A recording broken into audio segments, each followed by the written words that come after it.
Hello, everyone. Welcome back to my channel, and thank you so much for joining me tonight. We're going to be talking about something very special, and I'm really excited about this topic because it's going to divulge into a series of other topics. So let's just get into it. And if you are not already a member of this channel, click the like and subscribe button. You're here. I know that y'all be watching these videos, so you want to miss out on more content, or you want to be here when it drops. You want to be the first one to let your friends know, share, like, subscribe, do all that good stuff. So let's get started. I'm going to be talking about what it means to be selfish versus what it means to be um, self-aware or to have self-care.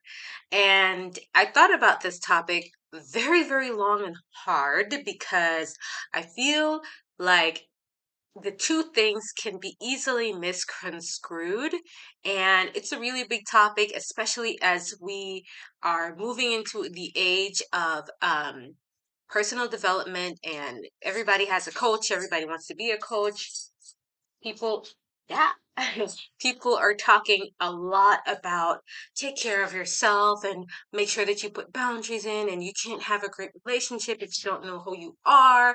And I just really need to say that there is a very fine line between who you are in a relationship and your level of self-awareness and taking time out to discover who that person is versus um disrupting the ebb and flow of your interconnectivity with the people around you and sacrificing that for the sake of figuring out who you are. Sometimes people need to suffer for you to discover who you are. That's just the way it is. It might be a dual situation. I'm sorry. Yeah, I feel very weird with my face today. Today's just not my day. It's 30 degrees outside, which is something like 90 something degrees. It's quite hot. Um, so anyways, sometimes there is definitely going to be the need for sacrifices of relationships because of where that person may be or where those people may be versus where you need to be. And that's a hard place to be. I've been there myself with people whom I love, care, and respect for. And making such a decision, I would not wish on my worst enemy. It is extremely hard, like if you have a child or a spouse or a parent that is taking away from your personal development. You might be in a situation where that decision is extremely hard because that person may depend on you, of course, if it's your child, in a way that um, that is contradicting with what it is you need as a person. And so I just want to talk a little bit. Yeah, I got my notes. We're going to go there. It's going to be quite interesting. But the most people think about self-care as putting yourself first. And in a lot of instances, that's exactly what it means. You have to put yourself first. But sometimes what it also means alongside of that is that think of yourself as on a plane and you have the air pressure, cabin pressure has dropped. And I know if you've ever traveled on an airplane, they give you this long speech and tell you, not a long speech, they give you a demonstration and they warn you when the cabin pressure drops and you have any small children with you or anyone that you're supposed to be in charge of or taking care of, please put the mask on your face before you put it on the person next to you. And that's exactly what it means, Sometimes taking care of other people means you've got to take care of yourself first because you can literally die if you put the mask on the person before you put the mask on yourself because you're not getting air, so you can't actually do your job properly because you are taking care of the person next to you first. And sometimes that's what self-care means, is that you've got to put yourself first in order to be able to take care of the other person that depends on you. Ultimately, at the end of the day, being Doing self-care ultimately means that you are taking care of yourself in order for you to be the best version of yourself so that you can take better care of the people who depend the most on you. Being selfish is actually the opposite. It's just I wanting to do whatever it is I wanting to do because I want to be happy, regardless of how that affects other people who care about me, who are interested in being around me.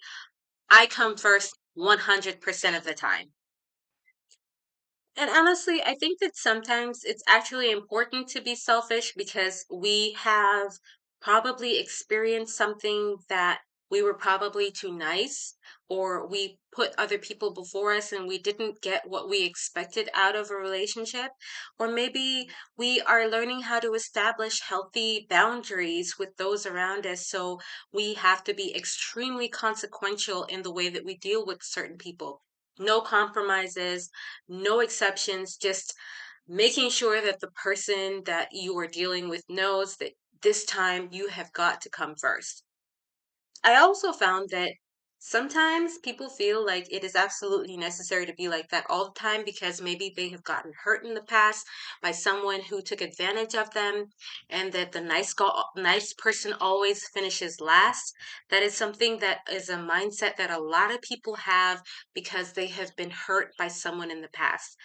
My understanding and my feeling is that, and I actually read about this recently in a book, is that um, things are actually very dynamic when it comes to living in a community and in a space with people who care about you.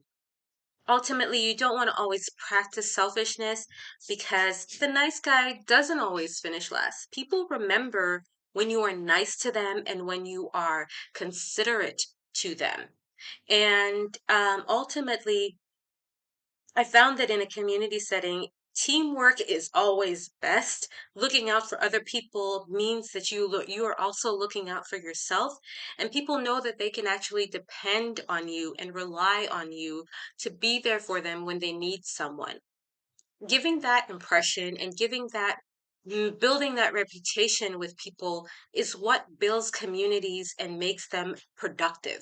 And if everyone is like that in a community, you will find that people will not only you will not only be available to others, but people will also be available to you. This is the paying it forward methodology. And in paying it forward, you experience way more happiness because it is a charitable way of being. And people love charitable people. It makes us feel good about ourselves. It makes us feel like we're contributing. And it helps us to show up for others in a way that helps them to understand how we want to be loved. And that is what self care is about. It's about understanding the other person's love language, understanding how they want to be cared for, and really being able to pick up on the cues as to what interests them and if it is also fair to all those concerned. Selfishness is not about that. It's all about you. It's not always fair, and it's not always fair to those around you. It shows nothing but that you care about yourself, and it causes people to repel away from you in a way that is completely unattractive. And while we also need to be selfish at times, it is important for us to understand the distinction between being selfish and self less. I feel like I kind of rambled on a little bit. I'm already a minute over my video. I know I want to try to keep these things concise in its totality, but that being self-care and charity is one of the major attributes of what we need as human beings to be happy. And look out for my next video on the different kinds of happiness. I think I've talked about it on this channel before, but I'm going to do it again in a more updated version so that you guys can leave your comments and likes and description down below in the description so that I can know if this content is valuable for you. And if you're interested in being a part of our community and getting personal coaching from me, I'm also going to leave a link to my website where you can contact me for more information. So thank you so much for stopping by, and I'll see you in the next one. Stay safe.